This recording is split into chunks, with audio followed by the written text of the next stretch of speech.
सविस्तर घडामोड बघूया। जपानमधील ओसाकामध्ये आज आंतरराष्ट्रीय उद्योग परिषद होते आणि प्रदर्शन सुद्धा होत आहे। ओसाका वर्ल्ड एक्स्पोमध्ये जगभरात 150हून अधिक देशांनी सहभाग घेतलेला आहे। या उद्योग परिषदेमध्ये आणि प्रदर्शनामध्ये 20 दशलक्ष लोकांनी नोंदणी केलेली आहे। या उद्योग परिषदेमध्ये आणि प्रदर्शनामध्ये भारतीय पॅव्हेलियन आणि महाराष्ट्र पॅव्हेलियनचं आज उद्घाटन होत आहे। उद्योग मंत्री उदय सामंत यांच्या हस्ते आज महाराष्ट्र पॅव्हेलियन उद्घाटन होत आहे आणि जागतिक पातळीवर भारताची अर्थव्यवस्था त्यामुळे वेगाने वाढेल असा विश्वास आहे।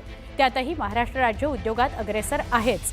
पंतप्रधान नरेंद्र मोदी यांनी भारतीय अर्थव्यवस्था $5 ट्रिलियन लवकरच पार करेल असा विश्वास व्यक्त केलाय। या भारताच्या आर्थिक घोडदौडीमध्ये सर्वाधिक सिंहाचा वाटा आहे तो महाराष्ट्राचा। महाराष्ट्र राज्य स्वतः $1 ट्रिलियन अर्थव्यवस्था बनवून देशात सर्वाधिक आर्थिकदृष्ट्या बलाढ्य राज्य बनेल अशी क्षमता राखून आहे। त्यामुळे आंतरराष्ट्रीय पातळीवर महाराष्ट्र राज्यातल्या गुंतवणुकीकडे सगळ्यांचं लक्ष आहे।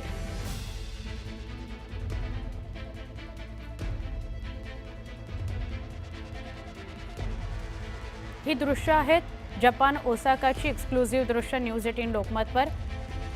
आज ओसाकामध्ये महाराष्ट्र पॅव्हेलियनचं उद्घाटन होतं। उद्योग मंत्री तिथे पोहोचलेले आहेत। आंतरराष्ट्रीय उद्योग परिषद तिथे असणार आहे।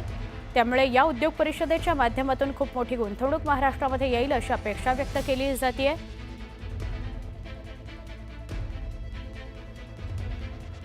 आज दिवसभरात या उद्योग परिषदेच्या माध्यमातून काय काय घडतं ओसाका जपानमध्ये ते आपण न्यूज 18 लोकमतवर अपडेट पाहू शकणार आहात।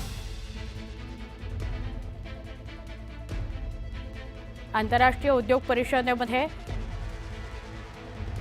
महाराष्ट्रात म्हणजे देशात पण महाराष्ट्रामध्ये मोठी गुंतवणूक येईल अशी अपेक्षा आहे।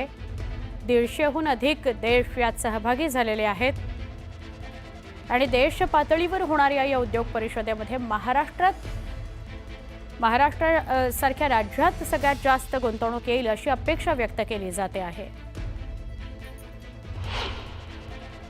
जपानच्या ओसाका शहरामध्ये आपण आहोत आणि या ओसाका शहरामध्ये जागतिक उद्योग परिषद आणि प्रदर्शन जे आहे ते सुरू झालेले जागतिक स्तरावरचं हे आंतरराष्ट्रीय प्रदर्शन सुरू झालेलं आपण पाहतोय की राज्याचे उद्योग मंत्री उदय सामंत यांचे इथे मराठमोळ्या वातावरणामध्ये जल्लोषात स्वागत करण्यात आलेलं आहे। ढोल ताशा लेझिमच्या गजरामध्ये इथे स्वागत करण्यात आलेलं आहे। ऑप्शन जे पारंपरिक त्या पद्धतीने करण्यात आलेलं आहे। त्यातून आपण पाहतोय छत्रपती शिवाजी महाराजांना मानाचा मुजरा करून सर्व मराठी जन जे आहेत जपानमध्ये ते सगळे इकडे एकत्र आलेले आहेत। आपल्यासोबत उद्योग मंत्री उदय सामंत जी आहेत, आपण त्यांच्याशी बोलण्याचा प्रयत्न करूयात। उदय सामंत पाहतायत खूप मराठमोळ्या वातावरणात तुमचं स्वागत करण्यात आले जपानमध्ये।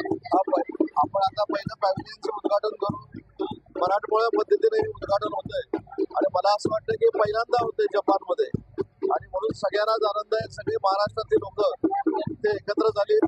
त्यांनी या पॅव्हेलियनचे उद्घाटन करण्यासाठी त्यांनी स्वतःहून 16 ठिकाणी आखलेलं आहे आणि त्याचं आम्ही आता उद्घाटन करू।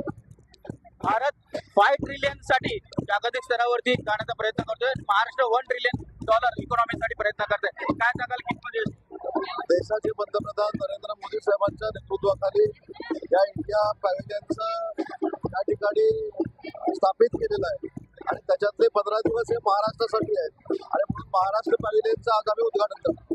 जपानमध्ये स्थानिक मराठी लोक देखील राज्यामध्ये सहभागी झाले। आपण बघितलं असेल की महाराष्ट्राचा डंका आज या ठिकाणी देखील भगवा फडकवून आपल्या महाराष्ट्रातल्या जनतेनं साजरा केलेला आहे। हेच महाराष्ट्राचं भूषण आहे आणि त्याच्यानंतर आम्ही आता पॅव्हेलियनचं उद्घाटन करणार आहे। तर आपण पाहतोय की महाराष्ट्र पॅव्हेलियनचं आता उद्घाटन होणार आहे। आपण आहोत इंडिया पॅव्हेलियनमध्ये आणि आज इंडिया पॅव्हेलियनमध्ये महाराष्ट्र पॅव्हेलियन देखील आपण इथे माझ्या मागे पाहत असाल हे आहे इंडिया पॅव्हेलियन आणि या इंडिया पॅव्हेलियनच्या आतमध्ये महाराष्ट्र पॅव्हेलियन आहे।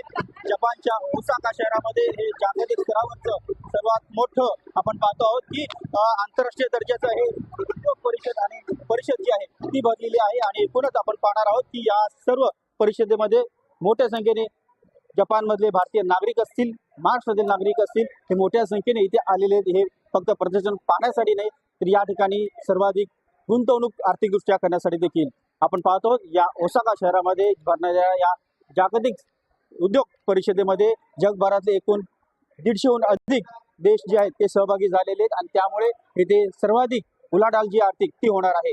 व्हिडिओ जर्नलिस्ट गणेश काळेसह Uday Jadhav, news 18 Lokmat, Osaka city, Japan.